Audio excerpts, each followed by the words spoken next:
Hello, I'm Maura Carley, founder and president of Healthcare Navigation, and today I want to talk again about pre-existing conditions.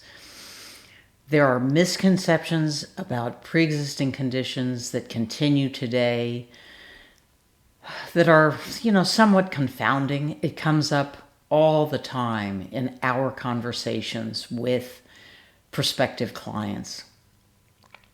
So let's just recap when pre-existing conditions might apply, but let's focus first on when they can't apply. Let's talk about medical coverage. Group coverage does not allow for pre-existing conditions being taken into account. That's coverage through an employer or union.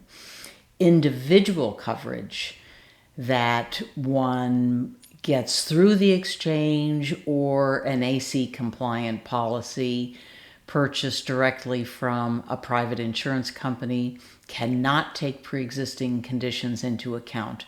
Original Medicare does not take pre-existing conditions into account, and Medicare Advantage plans do not either. What people are remembering is the era prior to 2014 when individual coverage you could buy did ask health questions and the insurer could reject you based on those, and they did. So it was a very, very healthy population in all that had individual coverage relative to other types of coverage. But, that all changed in January of 2014. So we're actually in the 10th year of this era where pre-existing conditions cannot be taken into account. And yet people still don't understand that.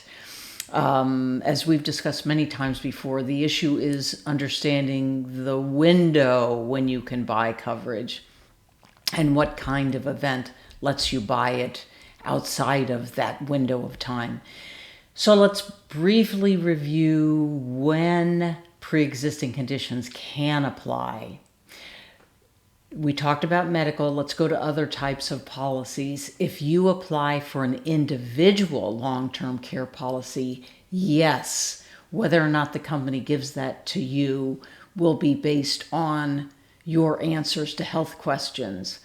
And as we've also discussed before, Medicare supplements in 46 states, when you're beyond 6 months after your Part B effective date and apply, can medically underwrite applications, which means there will be health questions and you can be denied. That's why we encourage people to make a very good decision when they first go on a supplement and continue to make sure it's paid for.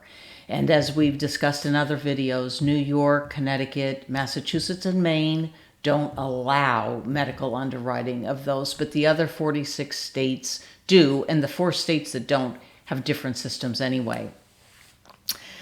Last, let me just mention disability, individual disability. That's income replacement. So that's a policy that doesn't directly cover medical claims, but it's, one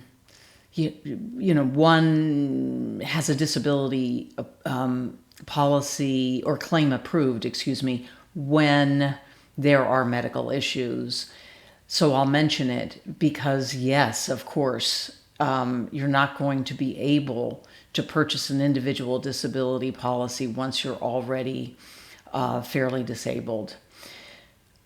So there is good news in this. It used to be that people with very minor issues, people in therapy, people on drugs that they could foresee getting off of, people even in physical therapy, had difficulty getting individual coverage. And that's not the case anymore, but you have to follow the new set of rules. But pre-existing conditions do not apply.